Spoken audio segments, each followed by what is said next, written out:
Shalom, saudara-saudara yang saya kasihi dalam nama Tuhan Yesus Kristus. Pada hari ini, kita akan merenungkan kebenaran firman Tuhan yang saya beri judul, Berhenti Menyalahkan Tuhan. Kita akan baca natsnya dalam Ayub 1 ayat yang ke-22. Demikian firman Tuhan. Dalam kesemuanya itu, Ayub tidak berbuat dosa dan tidak menuduh Allah berbuat yang kurang patut. Ayub merupakan seorang yang saleh dan kaya raya. Kesalehannya dapat diketahui ketika dia mempersembahkan korban bakaran ketika anaknya selesai berpesta. Bahkan Allah juga mengakui kesalehannya dalam pasal 1 ayat yang ke-8, bahwa tidak ada yang seperti dia di bumi dalam hal kesalehan, kejujuran, takut akan Tuhan, dan menjauhi kejahatan.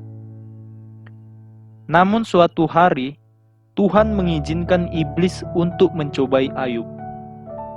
Kita bisa melihat bagaimana kesusahan datang bertubi-tubi. Namun ia tidak menyalahkan Tuhan atas semuanya itu. Saudara, kalau kita merenungkan tentang kisah Ayub, tentu kita berpikir bahwa Tuhan itu berlaku tidak adil terhadap hamba-Nya. Padahal kalau kita lihat, Ayub adalah orang yang saleh. Bahkan tidak ada yang seperti dia di bumi. Hal ini sering terjadi dalam kehidupan orang percaya. Kita sudah beribadah hampir setiap hari, berdoa pagi, siang, malam, berpuasa dan melakukan kebaikan yang luar biasa. Namun hidup kita seringkali diperhadapkan pada persoalan dan masalah, baik masalah ekonomi, maupun masalah keluarga, pekerjaan, dan lain sebagainya. Kita berpikir bahwa Tuhan seolah-olah tidak adil bagi orang percaya. Sehingga banyak orang yang tidak terima akan hal itu dan akhirnya menyalahkan Tuhan atas segalanya. Sebagai contoh, seorang Kristen rajin pelayanan dan ibadah, rajin berdoa dan lain sebagainya. Di tempat dia bekerja, dia termasuk merupakan seorang yang rajin dan berintegritas. Namun suatu saat, karena terjadi kebangkrutan perusahaan, menyebabkan beberapa karyawan harus di-PHK, dan diantaranya termasuk si orang Kristen ini. Akhirnya dia kecewa dengan Tuhan dan menganggap Tuhan tidak adil, karena dia sudah melakukan kewajibannya sebagai orang Kristen dengan taat. Namun nyatanya seperti ini, dia harus kehilangan pekerjaan. Bagaimana menurut saudara? Yang patut kita tiru adalah pola pikir dari Ayub. Dia sanggup mengatakan, apakah kita akan menerima hal yang baik saja daripada Tuhan tanpa mau menerima yang buruk? Ini adalah pernyataan yang luar biasa yang menunjukkan bahwa Ayub bersyukur buat yang terjadi di dalam hidupnya. Walaupun susah, tetap harus bersyukur. Dalam 1 Tesalonika 5 ayat 18 dikatakan, mengucap syukurlah dalam segala hal, sebab itulah yang dikehendaki Allah di dalam Kristus Yesus bagi kamu.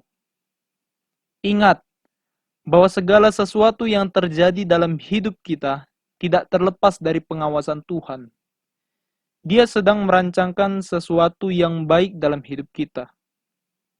Mungkin saat ini kita mengalami pergumulan yang hebat. Hendaknya kita jangan langsung menyalahkan Tuhan. Kita lihat akhir dari penderitaan Ayub.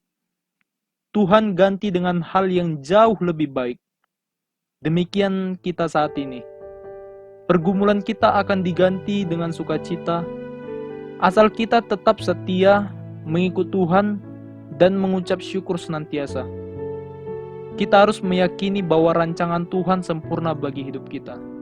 Dan akhirnya Ayub mengakui, di dalam Ayub 42 ayat yang kedua dikatakan, "Aku tahu bahwa Engkau sanggup melakukan segala sesuatu, dan tidak ada rencanamu yang gagal." Saudara-saudara yang saya kasihi, saya mengajak kita tidak langsung menyalahkan Tuhan ketika kita diperhadapkan pada persoalan. Namun mari kita tetap tenang dan mengucap syukur senantiasa. Demikian kebenaran firman Tuhan yang saya sampaikan. Semoga bisa menjadi berkat bagi kita semua. Tetap semangat di dalam mengiring Tuhan. Tuhan Yesus memberkati semua. Shalom.